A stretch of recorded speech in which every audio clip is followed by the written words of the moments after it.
ನಾನೇ ಇರುವೆ ಭೂಮಿ ಮೇಲೆ ನೀನು ಇಲ್ಲವೇ, ನೀನೇ ಇರುವೆ ಅಂದ ಮೇಲೆ ಪ್ರೀತಿ ಇಲ್ಲವೇ.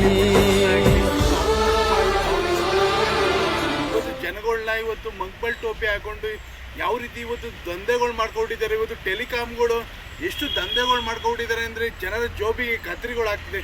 ಈ ಆಂಟಿ ಆ ಯುವಕನ ಕರ್ಕೊಂಡೋದ, ಆ ಹುಡುಗ ಇವ್ರು ಕರ್ಕೊಂಡೋದ, ಇವ್ರು ಅವ್ರು ಇದು ಮಾಡ್ದ, ಇವ್ರು ದುಡ್ಡು ಕೊಟ್ಟಿಲ್ಲ, ಇವ್ರು ಅದು ಕೊಟ್ಟಿಲ್ಲ. ಎಲ್ಲೋ ಒಂದು ಕಡೆ ಇಂಥ ದೊಡ್ಡ ದೊಡ್ಡ ಆಫರ್ಗಳನ್ನ ಕೊಟ್ಬಿಟ್ಟು ಇವತ್ತು ಎಲ್ಲೋ ಒಂದು ಕಡೆ ಹಿಂದಿನ ದಿನಗಳಲ್ಲಿ 60 ರೂಪಾಯಿ ಕೊಟ್ಟರೆ ಏನು 1 ವರ್ಷ 2 ವರ್ಷ ಮಾತಾಡ್ಬೋದಿತ್ತು. 60 ರೂಪಾಯಿ ಹಾಕೊಂಡ್ರೆ. ಆದರೆ ಇವತ್ತು ದಿನ ಏನಾಗಿದೆ ಅಂದರೆ 100 1,50,000 ಕೊಟ್ಟರು ಸಹ ಇವತ್ತು 3 ತಿಂಗಳಿಗೆ 2 ತಿಂಗಳಿಗೆ ಜಿಯೋ ಆಫರ್ಗಳನ್ನ ಕೊಟ್ಕೊಂಡು ಇವತ್ತು ಎಲ್ಲೋ ಒಂದು ಕಡೆ ಜಿಯೋ ಆಫರ್ ಕೊಟ್ಟಿದ್ದಾರೆ. 129, 130, 136 ಅಂದ್ಕೊಂಡು ಏನೋ ಆಫರ್ಗಳನ್ನ ಕೊಡ್ಕೊಂಡು ಇವರು ಎಲ್ಲೋ ಒಂದು ಕಡೆ ನಾನು ಜಿಯೋದ ಒಂದು ಲೇಬಲ್ನ ನೋಡ್ಕೊಂಡು ಬರುವಂಥ ಸಂದರ್ಭದಲ್ಲಿ ಬಸ್ ಸ್ಟ್ಯಾಂಡ್ ಆಗಲಿ, ನ್ಯೂಸ್ ಪೇಪರ್ ಆಗಲಿ, ಸಾಮಾಜಿಕ ಜಾಲತಾಣಗಳಾಗಲಿ, ದೃಶ್ಯ ಮಾಧ್ಯಮಗಳಾಗಲಿ ಎಲ್ಲೋ ಒಂದು ಕಡೆ ಅಡ್ವರ್ಟೈಸ್ಮೆಂಟ್ಗಳನ್ನ ಕೊಡ್ಕೊಂಡು ಇವತ್ತು ಎಲ್ಲೋ ಒಂದು ಕಡೆ ಇವತ್ತು ಟೆಲಿಕಾಮ್ಗಳು ಇವತ್ತು ಹಗಲು ದರೋಡೆಗೆ ನಿಂತಿದ್ದಾವೆ. ಎಲ್ಲೋ ಒಂದು ಕಡೆ ನಮ್ಮ ರಾಜ್ಯ ಸರ್ಕಾರ ಆಗಲಿ, ಕೇಂದ್ರ ಸರ್ಕಾರಗಳಲ್ಲಾಗಲಿ ಯಾರೂ ಸಹ ಇವತ್ತು ಗಮನಗಳನ್ನ ಕೊಡ್ತಾ ಇಲ್ಲ. ಇವತ್ತು ಏನಾಗ್ತಿದೆ ಅಂದರೆ ಇವತ್ತು ವ್ಯವಸ್ಥೆ ಏನಾಗ್ತಿದೆ ಅಂದರೆ ಇವತ್ತು ಎಲ್ಲೋ ಒಂದು ಕಡೆ ಜನ ಮಾಡಲು ಜಾತ್ರೆ ಮಾಡಲು ಅನ್ನೋ ರೀತಿ ಇವತ್ತು ಜನಗಳು ಇವತ್ತು ಹಾಳಾಗ್ತಿರೋದು.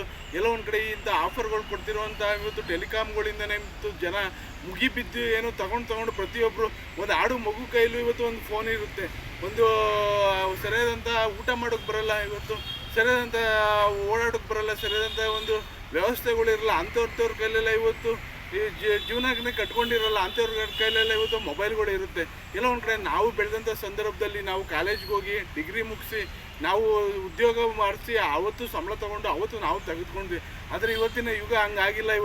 ಇವತ್ತು ಒಂದು ಪ್ರೈಮರಿ ಮಕ್ಕಳಿಂದ ಹಿಡಿದು ಇವತ್ತು ಹೈಸ್ಕೂಲ್ ಮಕ್ಕಳಿಂದ ಹಿಡಿದು ಕಾಲೇಜ್ ಮಕ್ಕಳವರೆಗೂ ಪ್ರತಿಯೊಬ್ಬರ ಕೈಲೂ ಇವತ್ತು ನಾವು ಒಂದು ರೈಲ್ವೆ ನಿಲ್ದಾಣ ಆಗಲಿ, ಬಸ್ ಸ್ಟ್ಯಾಂಡ್ಗಳಾಗಲಿ, ಮತ್ತು ಎಲ್ಲೋ ಒಂದು ಕಡೆ ಇವತ್ತು ಅಲ್ಲಿ ಪಾರ್ಕ್ಗಳಲ್ಲಾಗಲಿ ಇನ್ನೊಂದು ಕಡೆ ಹೋಗಿ ನೋಡಿದ್ರೂ ಸಹ ಇವತ್ತು ಏನಾಗ್ತಿದೆ, ಇವತ್ತು ಮೊಬೈಲ್ಗಳು ನೋಡಿಕೊಂಡು ವಿಡಿಯೋ ಗೇಮ್ಗಳು, ಮತ್ತು ಅದರಲ್ಲಿ ಇನ್ನೊಂದು ರಮ್ಮಿ, ಇನ್ನೊಂದು ಕ್ರಿಕೆಟು, ಇನ್ನೊಂದು ಆಡಿಕೊಂಡು ಅದು ಗೇಮ್ಸ್ಗಳನ್ನ ಆಡ್ಕೊಂಡು ಇವತ್ತು ಒಂದು ಕಡೆ ಯುವ ವರ್ಗ ಹಾಳಾಗ್ತಿದೆ. ಒಂದು ಕಡೆ ಯುವತಿಯರು ಲವ್ ಇನ್ನೊಂದು ಅಂದ್ಕೊಂಡು ಅವರು ಹಾಳಾಗ್ತಿದ್ದಾರೆ. ಇವತ್ತು ಜನಸಾಮಾನ್ಯರು ಒಂದು ಕಡೆ ಇವತ್ತು ರೈತಾಪಿ ಕುಟುಂಬದವರು ಏನೋ ಕೆಲಸಗಳಿಲ್ದೇ ಇವತ್ತು ಎಲ್ಲೋ ಒಂದು ಕಡೆ ಇವತ್ತು ಅಲ್ಲಿ ಹಳ್ಳಿ ಕಟ್ಟೆಗಳು ಕೂತ್ಕೊಂಡು ಆಗುವಂಥ ಏನು ನ್ಯೂಸ್ಗಳು ನೋಡ್ಕೊಂಡು ನೋಡಿಕೊಂಡು ಇವ್ರು ಅವ್ರು ಕರ್ಕೊಂಡು ಹೋದ್ರು, ಇವ್ರು ಕರ್ಕೊಂಡು ಹೊಂಟೋದ್ರು, ಇವ್ರು ಅವ್ರ ಮನೆಗೆ ಹೊಂಟೋದ್ರು, ಇವ್ರು ಕೊಲೆ ಮಾಡ್ದೆ, ಇವನ ಹೆಂಡತಿ ಮಾಡ್ಕೊಂಡಿದ್ದೆ, ಇನ್ನೊಂದು ಮಾಡ್ದೆ. ಹೀಗೆ ಇವತ್ತು ದೊಂಬರಾಟಗಳು ನೋಡ್ಕೊಂಡು ಇವತ್ತು ಕಾಲಹರಣ ಮಾಡುವಂಥದ್ದು. ಇವತ್ತು ಒಬ್ಬ ರೈತನೂ ಸಹ ಇವತ್ತು ಸಮಯನ ವ್ಯರ್ಥ ಮಾಡ್ತಿದ್ದಾನೆ. ಅಂಥ ಪರಿಸ್ಥಿತಿಗಳು ಇವತ್ತು ನಮ್ಮ ಒಂದು ಮೊಬೈಲ್ನ ಕಂಪ್ನಿಗಳು ಇವತ್ತು ಏನು ಜಿಯೋ ಆಗಲಿ, ಅದು ಐಡಿಯಾ ಆಗಲಿ, ಏನು ಇವತ್ತು ವಡಾಫೋನ್ ಐಡಿಯಾ ಅಂತ ಏನು ಮಾಡಿದ್ದಾರೆ, ಏರ್ಟೆಲ್ ಆಗಲಿ, ಎಲ್ಲೋ ಒಂದು ಕಡೆ ಹಿಂದೆ BSNL ಇತ್ತು, ಭಾರತೀಯ ಸಂಚಾರ ನಿಗಮ ಲಿಮಿಟೆಡ್ ಅಂತ ಎಂದು ಮಹಾನ್ ಒಂದು ದೊಡ್ಡದಾದಂಥ ಸಂಸ್ಥೆ. ಆ ಸಂಸ್ಥೆನೇ ಇವತ್ತು ಈ ಟೆಲಿಕಾಮ್ನವರು ಬಂದಂಥ ಸಂದರ್ಭ ಇವ್ರು ಕೊಡುವಂಥ ಆಫರ್ಗಳು ಪುಕ್ಸಟ್ಟೆ ಜನಗಳಿಗೆ ಕೊಟ್ಟಿರೋಂಥ ಜಿಯೋ ಹಾಟ್ಸ್ಪಾರ್ ಇನ್ನೊಂದು ಹಾಟ್ಸ್ಪಾರ್ ಅಂದ್ಕೊಂಡು ಜನಗಳನ್ನ ಮರಳು ಮಾಡಿ ಇವತ್ತು ಎಲ್ಲೋ ಒಂದು ಕಡೆ BSNL ಬಿದ್ದೋಯ್ತು.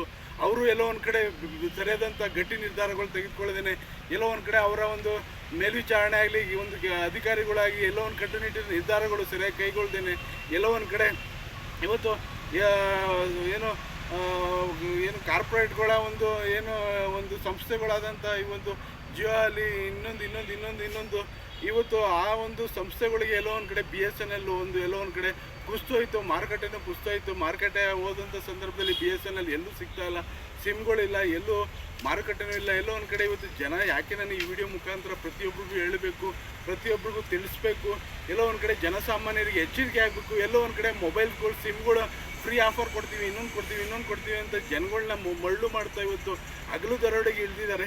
ಎಲ್ಲೋ ಒಂದು ಕಡೆ ಜನರಿಗೆ ಇವ್ಯಾವೂ ಗೊತ್ತಿಲ್ಲ. ಎಲ್ಲೋ ಪುಕ್ಸಟ್ಟೆ ಸಿಮ್ ಸಿಗುತ್ತೆ, ಪುಕ್ಸಟ್ಟೆ ರೀಚಾರ್ಜ್ ಸಿಗುತ್ತೆ, ಇನ್ನೊಂದು ಸಿಗುತ್ತೆ ನೋಡಿ ಆಫರ್ಗಳನ್ನ ಕೊಟ್ಕೊಂಡು ಇವತ್ತು ಮೊಬೈಲ್ ಕಂಪ್ನಿಗಳು ಮತ್ತು ಸಿಮ್ ಕಂಪ್ನಿಗಳು ಇವತ್ತು ಜನರ ಒಂದು ಜೋಬಿಗೆ ಕತ್ರಿಗಳನ್ನ ಹಾಕ್ತಿದೆ. ಎಲ್ಲೋ ಒಂದು ಕಡೆ ರಾಜ್ಯ ಸರ್ಕಾರಗಳಾಗಲಿ, ಕೇಂದ್ರ ಸರ್ಕಾರಗಳಾಗಲಿ ಯಾರೂ ಸಹ ಇದ್ರ ಕಡೆ ಗಮನ ಕೊಡ್ತಾ ಇಲ್ಲ, ಯಾರಿಗೂ ಬೇಕಾಗಿಲ್ಲ. ಎಲ್ಲೋ ಒಂದು ಕಡೆ ನನ್ನಂಥ ಒಂದು ಯುವಕರುಗಳು ಎಲ್ಲೋ ಒಂದು ಕಡೆ ಸಾಮಾಜಿಕ ಜಾಲತಾಣದಲ್ಲಿ ಜನರನ್ನ ಏನು ಸತ್ತ ಪ್ರಜೆಗಳಾಗಿದ್ದೀರ ಅವ್ರನ್ನ ಬಡಿದೆಬ್ಬಿಸುವಂಥ ಕಾರ್ಯಕ್ರಮಗಳನ್ನ ಮಾಡಬೇಕು, ಜನರಿಗೆ ಅರ್ಥ ಆಗಬೇಕು. ಎಲ್ಲೋ ಒಂದು ಕಡೆ ಇವರು ದೋಚುವಂಥ ಇವತ್ತು ಹಗಲು ದರೋಡೆ ಏನಿದೆ, ಇವತ್ತು ಟೆಲಿಕಾಮ್ನವರು ಇದಕ್ಕೊಂದು ಧಿಕ್ಕಾರ. ಎಲ್ಲೋ ಒಂದು ಕಡೆ ನೀವು ತೆಗೆದುಕೊಳ್ಳುವಂಥ ಸಿಮ್ಗಳಾಗಲಿ, ನೀವು ತೆಗೆದುಕೊಳ್ಳುವಂಥ ಒಂದು ನಂಬರ್ಗಳಾಗಲಿ ಎಲ್ಲೋ ಒಂದು ಕಡೆ ಜವಾಬ್ದಾರಿ ತಂದು ನಡ್ಕೊಳ್ಳಿ. ಎಲ್ಲೋ ಒಂದು ಕಡೆ ಇದರಿಂದ ಎಷ್ಟು ಉಪಯೋಗ ಇದೆ, ಎಷ್ಟು ಅನಾನುಕೂಲ ಇದೆ, ಎಷ್ಟು ಯುವತಿಯರು ಇವತ್ತು ಏನೋ ತಂದೆ ತಾಯಿಗಳು ಕೈಕೊಟ್ಟು ಇನ್ನೊಬ್ಬರು ಜೊತೆ ಓಡೋಗ್ತಿದ್ದಾರೆ ಫೋನ್ಗಳಿಂದ ಮೆಸೇಜ್ಗಳು ಮಾಡಿಕೊಂಡು. ಇವತ್ತು ಯುವಕರುಗಳು ಪ್ಲೇವಿನ್ನು ಇನ್ನೊಂದು ಲಾಟ್ರಿ ಅಂದ್ಕೊಂಡು ಕ್ರಿಕೆಟು ಅಂದ್ಕೊಂಡು ಜೂಜುಕಟ್ಟೆ ಮಾಡಿಕೊಂಡು ಅಲ್ಲಿ ಇವತ್ತು ಯುವಕರುಗಳು ಹಾಳಾಗ್ತಿದ್ದಾರೆ. ಎಲ್ಲಿ ಇವತ್ತು ಟೆಲಿಕಾಮ್ಗಳಿಂದ ಯಾರು ಹಾಳಾಗ್ತಿಲ್ಲ. ಇವ್ರು ಕೊಡುವಂಥ ಆಫರ್ಗಳು ಇವತ್ತು ಬೀದಿಲಿ ಅಂಟಿಸ್ಕೊಂಡು ಏನೋ ಬೇಕಾಬಿಟ್ಟು ಇವತ್ತು ಜನರಿಗೆ ಏನೋ ಪುಕ್ಸಟ ಕೊಡುವಂಥ ರೀತಿ ಇವತ್ತು ಕೊಟ್ಕೊಂಡು ಇವತ್ತು ಜನರ ಜೋಬಿಗೆ ಕತ್ತರಿ ಹಾಕ್ಕೊಂಡು ಎಲ್ಲೋ ಒಂದು ಕಡೆ ಇಂಥವನ್ನ ಪ್ರತಿಯೊಬ್ಬರಿಗೂ ಜನಸಾಮಾನ್ಯರು ತಿಳಿಸ್ಬೇಕು. ನಾಡಿನ ನನ್ನ ದೇಶದ ಜನತೆ 140 ಕೋಟಿ ಜನತೆಗೆ ಅರ್ಥ ಆಗಬೇಕು. ಈ ವಿಡಿಯೋ ಮುಖಾಂತರ ಪ್ರತಿಯೊಬ್ಬರು ಶೇರ್ ಮಾಡಿ ಮತ್ತು ಕಾಮೆಂಟ್ ಮಾಡಿ. ನನ್ನ ವಿಡಿಯೋ ಉದ್ದೇಶ ಇಷ್ಟೇ, ಜನಸಾಮಾನ್ಯರ ಜೋಬಿಗೆ ಕತ್ತರಿ ಹಾಕುವಂಥ ಇಂಥ ಟೆಲಿಕಾಮ್ಗೆ ನನ್ನದೊಂದು ಧಿಕ್ಕಾರ ಅಂತ ಹೇಳ್ತಾ ಈ ವಿಡಿಯೋನ ಮುಗಿಸಿದ್ದೀನಿ. ಎಲ್ಲರೂ ಒಳ್ಳೆಯದಾಗಲಿ. ಜೈ ಹಿಂದ್, ಜೈ ಕರ್ನಾಟಕ ಮಾತು.